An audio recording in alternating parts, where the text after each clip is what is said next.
Hello there, Claire here in the Pacific Northwest Puget Sound area, Grow Zone 8B, and today I want to talk about maximizing your small space to get the maximum benefit um, so that you are able to create the garden of your dreams.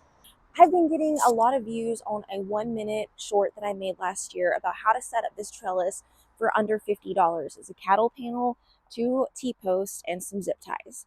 And here it is a year later, still sturdy and in place, and I have a lot of plans for what I'm going to grow on this year. The fact that so many people are viewing this particular video, at least 200 a day, tells me there's people who think cattle panels are cool and would make a good economical option in their garden. They want to add some structural design to their garden, or they might have a space problem and need to grow vertically.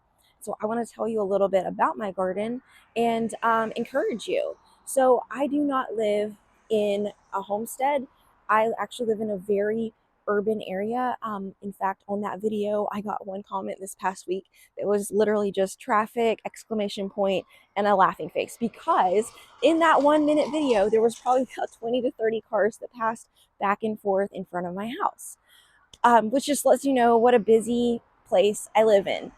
I live on about under 7,000 square feet total yard lot size, and my house probably takes up about like 800 square feet of that because it is two-story, but it's only about 1,200 square feet. So a small space house, small space yard footprint.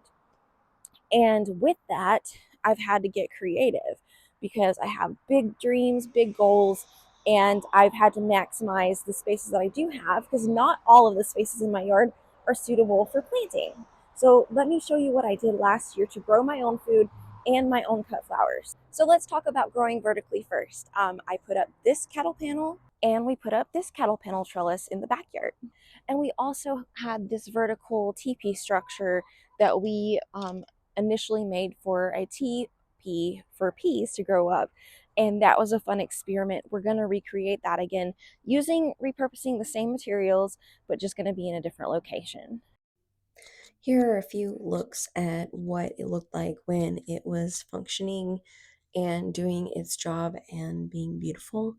And one thing I learned about the cattle panel trellis from this year is that I am going to plant even more things to grow up and alongside of it because it really was a dramatic effect. And I wish that I had to put more than one pumpkin and woven it through to go over the top because it was such a fun experience.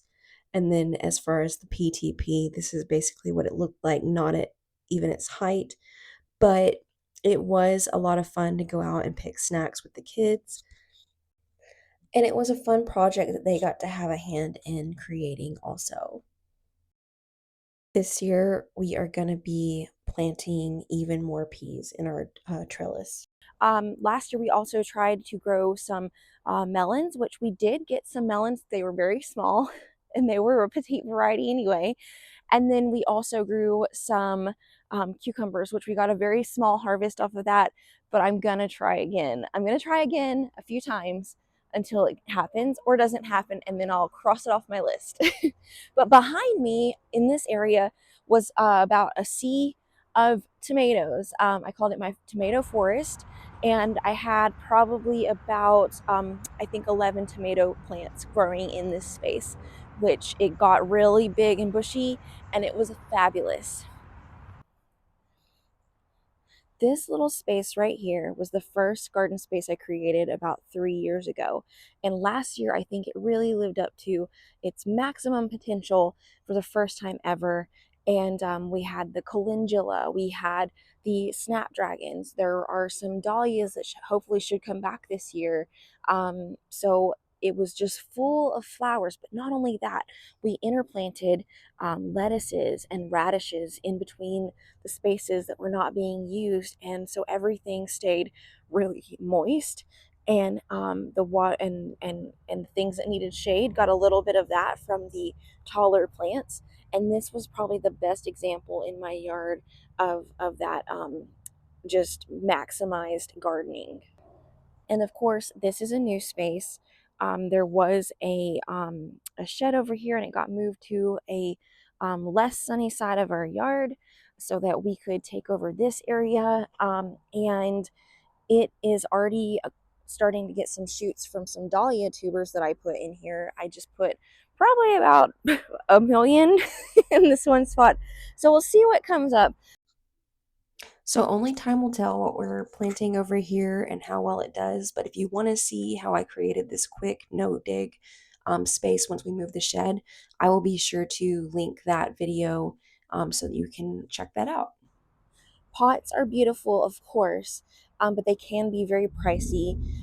So I grew quite a bit of things in grow bags last year that turned out amazing. Over here, I had grown some potatoes. And here in this front space, I used grow bags to grow tomatoes and peppers. And I'm going to be utilizing that again. But so once again, I just pulled these up to this area that I didn't have the time to cultivate. I didn't have the energy to cultivate it. And just put the bags right on top of these rocks and weeds and, and grew quite a bit of produce.